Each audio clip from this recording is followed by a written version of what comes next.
Pasar Sumbersari yang biasanya ramai dengan suara tawar-menawar pagi itu terasa mencekam. Para pedagang saling pandang, bibir mereka bergerak tanpa suara, memberi isyarat satu sama lain bahwa Darman, preman kota sebelah, telah datang.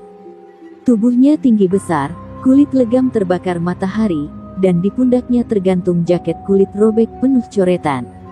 Ia berjalan santai, sebatang rokok terselip di bibirnya, tapi setiap langkahnya seperti petir yang menggetarkan nyali para pedagang kecil. Dengan tatapan liar dan senyum sinis, Darman menendang satu peti sayuran hingga berserakan di tengah jalan pasar. Si pemilik, seorang ibu tua penjual kangkung, hanya bisa terdiam dengan mata berkaca-kaca. Darman tidak peduli. Baginya pasar adalah ladang kekuasaan, dan para pedagang hanyalah semut yang harus tunduk. Mulai sekarang, kalian bayar keamanan ke gue. Yang bandel, bakal gue urus, katanya lantang, memukul meja lapak dengan tangan bertato.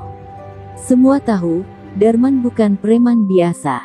Ia mantan narapidana yang dulu terkenal karena menusuk rivalnya hanya gara-gara persoalan rokok.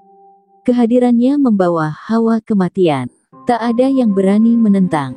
Bahkan ketua RT pun memilih bungkam dan pura-pura sibuk mengatur parkir. Sekali bergerak, Darman bisa mengacak-acak pasar tanpa ampun. Dan hari itu, satu demi satu pedagang mulai menyerahkan uang receh mereka dengan tangan gemetar. Namun ada satu warung yang tak ia datangi sejak pagi. Warung kecil di sudut timur pasar, dikelola oleh seorang gadis muda Madura bernama Ratri. Meski penampilannya sederhana, berkerudung, berkebaya, dan bermuka teduh, ada aura tegas di wajahnya. Ia tak terganggu oleh kekacauan yang dibuat Darman. Tangannya tetap tenang melayani pembeli, seolah badai premanisme itu tak pernah menyentuhnya.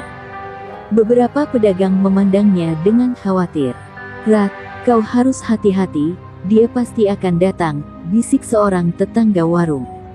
Dan benar saja, menjelang siang, Darman mendekat. Ia berhenti di depan warung Ratri, menyipitkan mata menilai perempuan muda yang menunduk menyusun karung beras. "Warung baru, ya. Kalau mau lancar dagang di sini, harus ngerti aturan," ucapnya dengan suara berat. Ratri mendongak perlahan, menatap Darman dengan pandangan yang sulit dibaca, tenang, tapi menusuk. "Aku cuma jualan, Mas. Nggak nyari masalah," jawab Ratri, suaranya lembut namun tegas. Darman terkekeh, lalu memukul meja kayu warung itu dengan keras. "Kalau nggak bayar, jangan salahkan gue kalau warung ini hancur," bentaknya, memicingkan mata. Warga sekitar mulai mengumpul dari jauh, tak berani mendekat, tapi juga tak bisa memalingkan pandangan. Namun sebelum Darman sempat bertindak lebih jauh, Ratri berdiri. Gerakannya anggun tapi penuh wibawa. Ia menatap tajam ke arah preman itu, lalu berkata pelan, "Sampeyan salah pilih lawan, Mas." Kalimat itu membuat suasana seketika hening. Darman tertegun, tak mengerti maksudnya. Tapi di matanya yang berani, tersembunyi sesuatu yang lebih tajam dari pisau. Dan dari situ, benih keapesan Darman mulai tumbuh, tanpa ia sadari, ia baru saja memancing singa yang sedang tidur. Darman berdiri terpaku. Kalimat singkat dari bibir Ratri tadi bukan sekadar peringatan, tapi semacam pernyataan bahwa ia bukan perempuan biasa. Untuk sesaat, Darman ragu, namun egonya sebagai preman tak mengizinkan mundur. Ia menyeringai meremehkan, lalu meraih toples permen dari meja dan membantingnya ke tanah. "Kau pikir siapa kau? Ha? Preman juga aku makan hidup-hidup," teriaknya penuh amarah. Beberapa pembeli yang masih ada di warung buru-buru menyingkir, meninggalkan keheningan yang mencekam. Ratri menatap pecahan toples itu tanpa emosi. Tangannya masih tenang merapikan beras di rak, seolah tak terjadi apa-apa. Tapi saat Darman melangkah maju dan mengangkat tangan hendak menamparnya, segalanya berubah.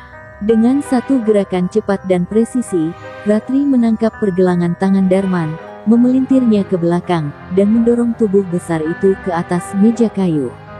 Meja itu bergoyang hebat, tapi tak roboh. Suara lenguhan kesakitan keluar dari mulut Darman. Tak ada yang menyangka, preman garang itu kini tersungkur di hadapan seorang gadis warung.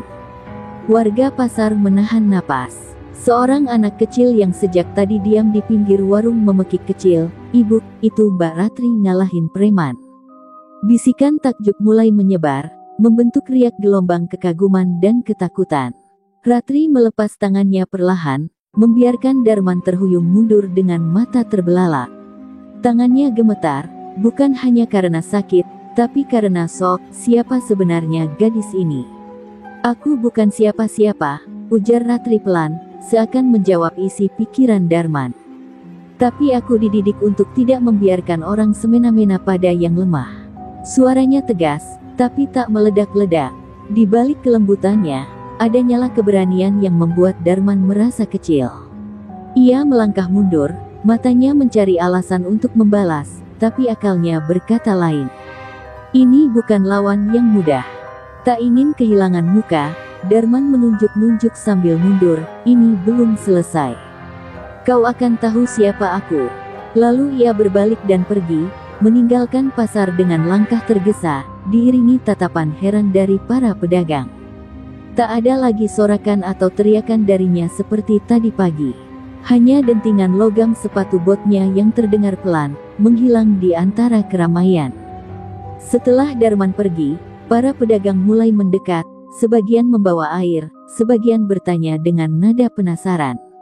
Namun Ratri hanya tersenyum kecil dan kembali duduk di bangku kayunya.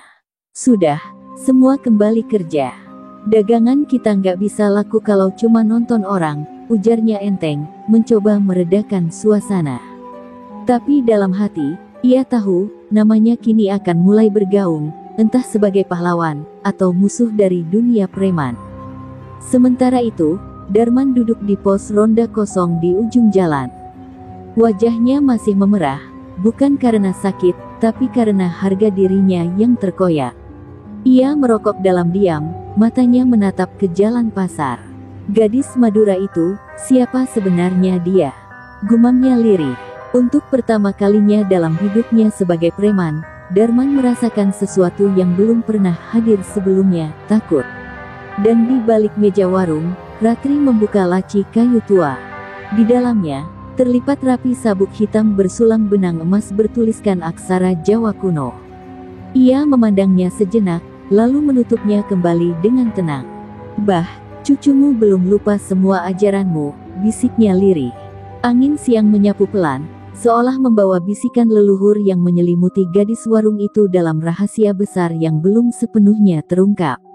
Pagi itu pasar kembali ramai seperti biasa, tapi ada yang berbeda. Semua mata kini tak hanya sibuk mencari harga sayur terbaik, tetapi juga diam-diam menoleh ke arah warung sembako milik Ratri. Gadis Madura itu menjadi bahan bisik-bisik, bukan karena kecantikannya saja, tapi karena keberaniannya melumpuhkan Darman sang preman. Warga mulai melihat Ratri bukan sekadar penjual kebutuhan pokok, dia kini jadi simbol kekuatan di tengah ketakutan mereka. Sementara itu, Darman mengurung diri. Tubuhnya masih pegal, tapi yang lebih menyiksa adalah harga dirinya yang tercabik. Ia merasa dipermalukan di depan orang-orang yang dulu menggigil melihatnya. Ia bertanya-tanya, siapa sebenarnya Ratri? Mengapa perempuan sekecil itu bisa membuatnya tak berkutik? Dengan rasa penasaran yang membara, ia mulai mencari tahu. Ia menyuap seorang anak buah untuk menyelidiki latar belakang gadis warung itu. Hari berikutnya, kabar itu datang. Darman terhenyak saat mendengar fakta dari anak buahnya. "Bos," katanya, "dia cucu almarhum Kiai Warok Prawiro, pendekar legendaris dari Ponorogo." Orang-orang Madura di sini diam-diam tahu itu, tapi mereka nggak berani bilang. Dia ahli warok dan pernah jadi juara padepokan di Jember. Darman terpaku. Nama Warok Prawiro bukan nama sembarangan. Dulu waktu di dalam penjara, ia sering mendengar nama itu disebut dalam cerita para narapidana tua, nama yang identik dengan kematian cepat bagi yang berani menantang. Di pasar, Ratri tetap seperti biasa. Ia melayani pembeli dengan senyum, bahkan memberi diskon untuk ibu-ibu yang bawa anak. Tapi di balik keramahan itu, ia tahu mata-mata Darman selalu mengawasinya. Ia tetap tenang, tak gentar. Di malam hari, ia kembali berlatih jurus warok di halaman belakang rumah kontrakannya, hanya ditemani lampu minyak dan suara jangkrik. Dalam gerakannya yang mengalir seperti air tapi tajam seperti bilah keris, tersimpan warisan darah petarung sejati. Warga pasar makin menghormatinya. Beberapa pedagang mulai menitip doa agar Ratri bersedia melindungi pasar dari ancaman luar. Tapi Ratri menolak jadi pahlawan. "Aku bukan siapa-siapa. Aku cuma ingin dagang tenang, itu saja," ujarnya pada Pak Soleh, pedagang ayam yang kini selalu membawakannya teh hangat tiap pagi. Namun hatinya tak bisa menipu, ia tahu, konflik belum usai. Darman bukan tipe yang menyerah semudah itu.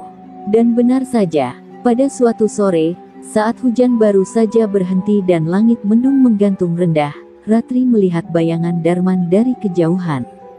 Kali ini, ia tak sendiri. 3 orang berbadan besar dengan rambut dicat warna aneh mengikutinya. Mereka berdiri di seberang jalan pasar, tak berkata apa-apa, hanya menatap warung Ratri dari kejauhan. Isyarat perang sudah dikibarkan, dan Ratri tahu, malam ini atau besok, darah mungkin akan tumpah.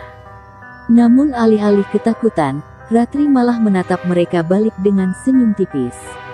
Senyum yang tak mengandung rasa sombong, tapi juga bukan senyum ketakutan.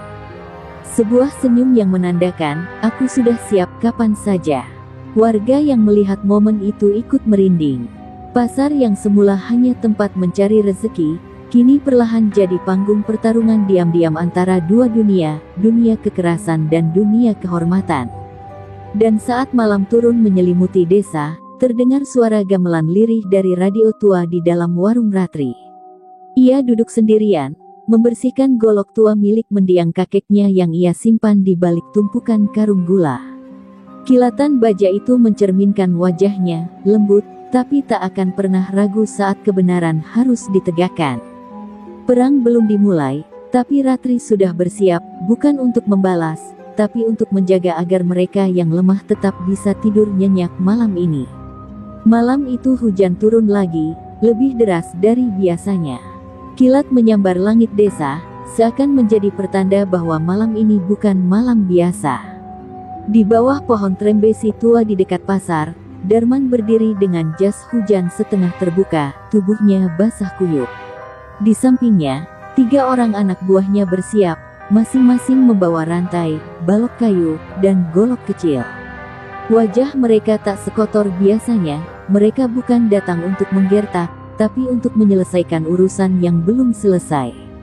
Darman tak berkata banyak, matanya hanya menatap warung sembako yang masih menyala lampunya, tanda Ratri belum tidur. Sementara itu, di dalam warung, Ratri tengah merapikan karung minyak goreng dan menutup kotak kas. Telinganya menangkap suara langkah kaki dari kejauhan, dan tanpa perlu menoleh, ia tahu siapa yang datang. Ia tidak panik, ia hanya menyelipkan sabuk hitam bersulang emas ke pinggang dalam diam, lalu menyiram lantai kayu warung dengan sedikit air garam. Warisan leluhur tak hanya silat warok, tapi juga perlindungan spiritual yang diajarkan oleh almarhum Kiai Prawiro. Pintu warung digedor kasar. "Keluar kau, Ratri." Suara Darman menggelegar di tengah hujan. Warga yang mendengar dari kejauhan hanya bisa menatap dari balik jendela, tak satu pun berani mendekat. Ratri membuka pintu perlahan. Di hadapannya berdiri 4 sosok pembawa ancaman. Namun wajahnya tetap tenang, seperti air telaga yang tak terusik badai. "Kalau ingin bicara, masuklah. Tapi kalau ingin rusuh, sebaiknya kalian pamit dulu pada nyawa kalian masing-masing," ucap Ratri dengan nada tenang tapi dingin. Tanpa aba-aba, anak buah Darman menyerang lebih dulu. Balok kayu diarahkan ke kepala Ratri, tapi dalam satu gerakan memutar, gadis itu menunduk dan menyapu kaki si penyerang dengan tendangan rendah. Tubuh besar itu jatuh terguling menghantam rak mie instan. 2 lainnya maju bersamaan, satu membawa rantai, satu lagi mengacungkan pisau lipat. Namun gerakan Ratri seperti bayangan, cepat, senyap, dan mematikan. Ia menangkap rantai, menarik lawannya maju, lalu menjatuhkan keduanya dalam satu kombinasi jurus Warok Pamungkas, sabetan tali sukma. Kini hanya Darman yang tersisa. Napasnya memburu, bukan karena kelelahan, tapi karena takut. Ia tak pernah menyangka anak buahnya bisa dihabisi dalam waktu kurang dari 2 menit. Ratri berjalan pelan ke arahnya, tanpa kata, hanya mata yang menatap lurus ke jantung ketakutannya. "Kau tak perlu dihajar, Darman," ujarnya lembut. "Kau hanya perlu tahu bahwa hidupmu bisa berubah, kalau kau berani tinggalkan jalan kekerasan ini." Darman terdiam. Hujan membasahi wajahnya, menutupi air mata yang jatuh tanpa ia sadari. Dalam diam, sesuatu dalam dirinya runtuh. Harga dirinya sebagai preman telah remuk, tapi bukan itu yang menghancurkannya. Yang membuat dadanya sesak adalah kenyataan bahwa orang seperti Ratri, yang bisa membunuhnya tanpa ampun, justru memberi kesempatan untuk berubah. Itu bukan kekalahan, itu pengampunan, dan itu jauh lebih menyakitkan. Saat fajar menyingsing, warga pasar mendapati 3 orang tergeletak di depan warung dengan luka ringan. Darman sudah tak ada di tempat. Ratri seperti biasa membuka warungnya tepat pukul 6, senyum tipis menghiasi wajahnya. Tak ada yang bertanya, tak ada yang berani membahas. Tapi semua tahu, malam itu, sebuah babak kekuasaan telah berakhir, dan seorang penjaga diam telah bangkit, bukan dengan amarah, tapi dengan kehormatan. Di balik senyum tenang yang selalu Ratri tampilkan, tersimpan luka yang tak pernah benar-benar sembuh. Malam setelah insiden dengan Darman dan anak buahnya, ia duduk sendiri di belakang warung, menatap bulan separuh yang menggantung di langit. Hujan telah reda, tapi kenangan masa lalu kembali turun deras dalam pikirannya. Ia mengusap sabuk hitam yang diwariskan kakeknya, dan pelan-pelan membuka kotak kayu kecil berisi foto lama, seorang lelaki tua berjubah putih dan seorang gadis kecil berdiri di sampingnya, itu dirinya dan Mbah Prawiro. Dulu, Ratri bukan gadis warung.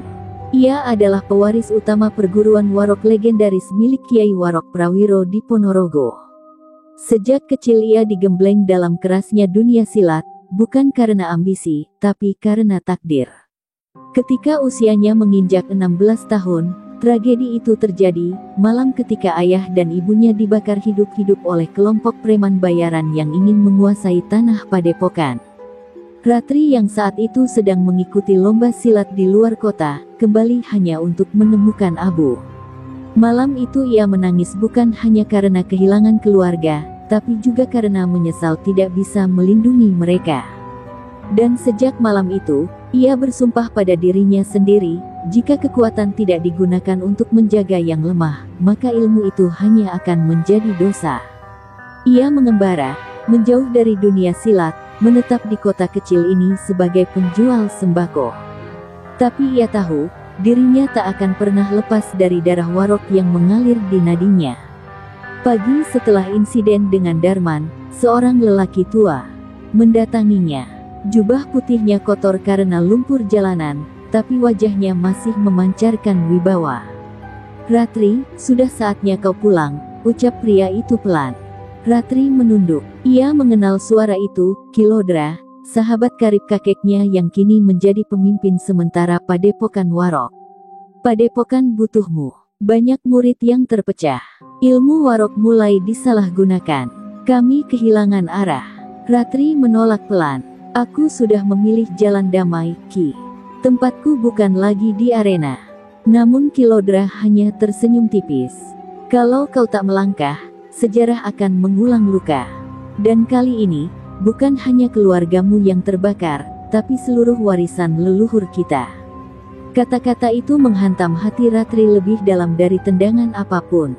Ia tahu, kabar kepulangannya pasti sudah menyebar, dan itu artinya, musuh lama bisa saja bangkit kembali. Sore itu, di tengah pasar yang ramai, Ratri termenung memandangi langit. Warga yang biasa melihatnya bersahabat, kini mulai melihat guratan kesedihan di wajahnya. Pak Soleh mendekat, menyodorkan segelas teh hangat seperti biasa. "Kalau kau harus pergi, pergilah. Tapi jangan lupa, di sini juga banyak yang menganggapmu rumah." Kalimat itu membuat Ratri tercekat. Di satu sisi, Ia punya tanggung jawab besar terhadap warisan keluarganya. Tapi di sisi lain, ia tak ingin meninggalkan orang-orang yang sudah ia jaga dan lindungi. Di malam yang sunyi, Ratri menyalakan dupa peninggalan kakeknya dan memejamkan mata. Ia membisikkan doa dalam bahasa kuno, mengirim salam pada para leluhur. Hatinya gelisah, tapi tekadnya mulai bulat. Mungkin sudah waktunya Warog sejati kembali berdiri, bukan untuk berperang, tapi untuk meluruskan jalan yang telah bengkok. Dan ia tahu, jika memang itu takdirnya, maka tidak akan ada tempat untuk sembunyi. Di kejauhan, bayangan hitam mengintai dari atas bukit. Dua sosok misterius mengamati pasar dari kejauhan, membisikkan nama Ratri berulang kali. Dia sudah kembali, ucap salah satunya. Kalau begitu, darah harus dibayar dengan darah, balas yang lain. Sebuah babak baru sedang menanti Ratri, lebih gelap, lebih mematikan, dan kali ini, bukan hanya Darman yang harus dia hadapi. Malam itu udara terasa lebih berat dari biasanya. Langit mendung tanpa bintang, dan angin membawa aroma tanah basah yang bercampur dengan firasat buruk. Di tengah kesunyian, Ratri terbangun dari tidurnya oleh suara ketukan halus di pintu warung. Ia tak merasa takut, tapi hatinya waspada. Saat membuka pintu, ia mendapati secarik kertas tergantung di paku kayu, tinta merah mengguratkan simbol Warog terlarang, Raja Tikam Mayit, lambang dari aliran sesat yang dahulu pernah menghancurkan keluarganya. Ratri menggenggam surat itu erat, matanya menatap kosong ke arah gelap di luar. Ia tahu benar makna simbol itu. Itu bukan sekadar ancaman biasa. Itu pesan dari Jaran Ijo, mantan murid padepokan kakeknya yang membelot ke aliran hitam dan dulu memimpin serangan yang membakar rumahnya. Dulu ia dikira telah mati dalam duel berdarah dengan Ki Prawiro. Tapi jika simbol ini muncul kembali, berarti Jaran Ijo masih hidup, dan kini tengah memburu dirinya. Keesokan harinya, kabar buruk datang dari Ponorogo. Salah satu padepokan kecil, milik murid tua almarhum kakeknya, ditemukan hangus terbakar. Di tiang utamanya tergantung kepala ayam jantan hitam, tanda khas Jaran Ijo. Ratri terdiam, dadanya bergemuruh. Masa lalu yang selama ini ia pendam mulai menyeruak, menuntut untuk diselesaikan. Ia sadar, ini bukan lagi soal melindungi warung atau pasar, ini tentang menghentikan lingkaran dendam yang belum selesai sejak ia masih remaja. Malam itu, Ratri menemui Ki Lodra di masjid tua dekat pasar. Mereka duduk bersila menghadap kiblat, hanya ditemani suara jangkrik dan sesekali anjing melolong di kejauhan. Jaran Ijo akan datang padaku. Tapi sebelum dia datang, aku harus lebih dulu menemukan jejaknya, ucap Ratri mantap. Ki Lodra hanya mengangguk pelan. Kau akan berjalan sendirian? Tanya sang guru. Ratri menggeleng. Tidak, aku akan membawa kekuatan yang tak pernah bisa dia miliki, doa orang-orang yang kutolong. Sebelum fajar, Ratri berkemas. Ia meninggalkan warungnya untuk sementara, menitipkan kunci pada Pak Soleh dan berpesan agar menjaga ibu-ibu pasar. Tak banyak kata yang ia ucapkan. Tapi sebelum pergi, ia menuliskan satu kalimat pada kertas dan menempelkannya di kaca warung. Aku pergi bukan untuk berperang, tapi untuk menyudahi perang yang dulu tidak sempat selesai.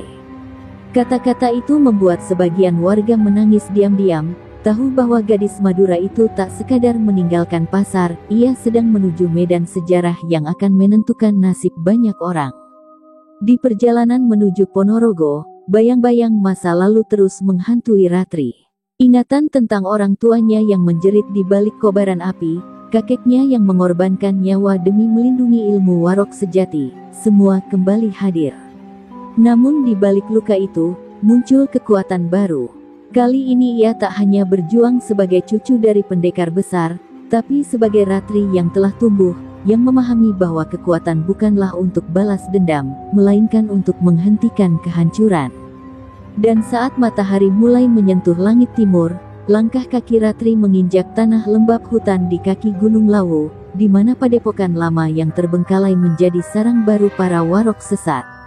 Di sana, di balik reruntuhan batu dan ilalang, berdiri seseorang dengan jubah hitam, mengenakan topeng tengkorak. Ia menoleh perlahan, dan di matanya ada dendam yang membara. "Sudah lama kutunggu kau, anak Prawiro," ucap Jaran Ijo. Ratri menatapnya, tak gentar sedikit pun. "Dan aku datang, bukan untuk bicara." Kabut pagi menggulung di kaki Gunung Lawu, menyelimuti pepohonan tua dan bangunan bekas padepokan yang telah menjadi sarang kegelapan.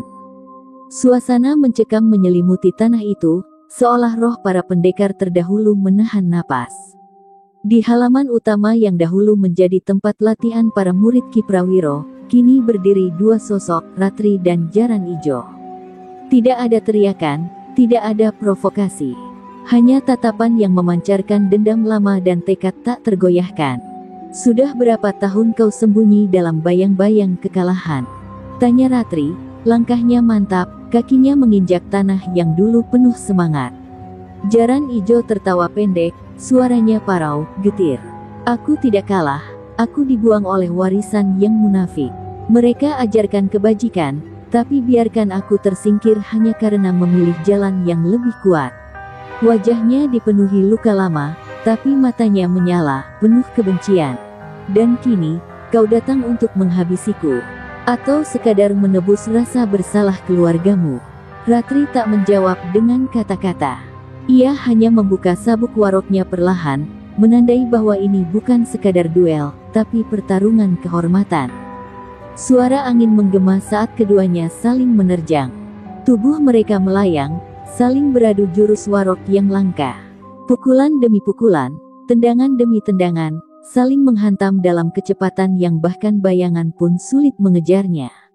Setiap benturan mengguncang tanah, membuat burung-burung beterbangan ketakutan dari pepohonan. Namun kekuatan bukan satu-satunya senjata Ratri. Dalam setiap geraknya, ada jiwa pengampunan yang tidak dimiliki Jaran Ijo. Ia bertarung bukan untuk membunuh, tapi untuk menghentikan. Dan itulah yang membuat lawannya kehilangan kendali. Dalam satu momen, saat Jaran Ijo mengerahkan jurus pamungkas yang disebut tangan neraka, Ratri justru menutup matanya dan menangkisnya dengan jurus peninggalan Ki Prawiro, bayangan Ibu Pertiwi, jurus defensif yang tak hanya melindungi tubuh, tapi memantulkan niat jahat ke pelakunya. Benturan dahsyat terjadi, tanah bergetar, batuan runtuh, dan tubuh Jaran Ijo terpental menghantam dinding kayu tua. Topeng tengkoraknya pecah, menyingkap wajah yang telah hancur dimakan dendam. Ia terbaring, terengah, darah mengalir dari bibirnya. Ratri berdiri di atasnya, tak sedikit pun berbangga diri. "Kau bisa saja mati di tanganku hari ini, tapi kematian bukan jawaban. Hanya jiwa yang bersedia berubah yang bisa menyudahi kegelapan." Jaran Ijo menangis, bukan karena luka di tubuhnya, tapi karena kehancuran di dalam dirinya yang perlahan ia sadari. Tangannya gemetar saat mencoba menggapai tanah, seolah mencari pegangan pada hidup yang telah lama ia tinggalkan. Ratri berlutut, memejamkan mata, dan membaca doa. Tak ada dendam tersisa, hanya kedamaian yang menetes dari langit mendung yang kini perlahan cerah. Beberapa minggu kemudian, Ratri kembali ke pasar kecil di desanya. Warung sembako dibuka seperti biasa, dan senyum hangat kembali menghiasi wajah-wajah yang dulu cemas. Di sudut warung, sebuah figura kecil menggantung foto Ki Prawiro dan Ratri kecil, berdiri berdampingan. Di bawahnya tertulis kalimat, "Kekuatan sejati bukan terletak pada pukulan, tapi pada siapa yang mampu memaafkan." Dan di padepokan tua, Jaran Ijo kini menjadi penjaga kebun. Ia tak lagi berbicara banyak, tapi setiap pagi, ia menyapu halaman, menunduk hormat pada altar leluhur. Karena untuk pertama kalinya dalam hidupnya, ia benar-benar merasa hidup.